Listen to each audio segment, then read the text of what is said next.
খুদার কসম খেয়ে বলতেছি, কোনো বাড়াবাড়ি নাই, কোনো কিছু নাই। সূরা দাহার 2 পৃষ্ঠার চেয়ে অল্প একটু বেশি, 1 পৃষ্ঠা পরিমাণ শেষ হলো। যখন কোরআনের তেলাওয়াত চলতেছিল, আমরা সাথীরাও সবাই আল্লাহর দিকে মুতাওয়াজ্জহ হয়ে চোখ বন্ধ করে আমরাও কোরআনের তেলাওয়াত শুনতেছিলাম। সেদিন নুর ইসলাম ভাইয়ের তেলাওয়াতের মধ্যেও ভিন্ন রকম একটা আকর্ষণ ছিল। কি যেন হলো, 1 পৃষ্ঠা তেলাওয়াতের পরে আমরা লক্ষ্য করে পাইলাম, আওয়াজ শুনতে পাইলাম যে কান্নার আওয়াজ চলতেছে।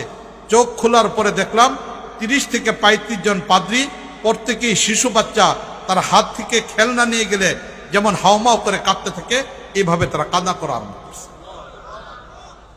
তাদেরকে জিজ্ঞেস করলাম, আমরা কোরআনের তেলাওয়াত বন্ধ করলাম। বন্ধ করার পরে তাদেরকে জিজ্ঞেস করলাম যে কোরআনে কারিমের এই তেলাওয়াত আপনারা কি অনুবাদ বুঝেছেন? বললো না, অনুবাদ বুঝি নাই।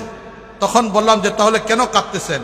বললো কেন যেন কাঁদতেছি তা তো জানি না, কিন্তু কোরআনে কারিমের আওয়াজ, কোরআনে কারিমের এই শব্দ আমাদের হৃদয়ের মধ্যে তুলপাড় তৈরি করেছে।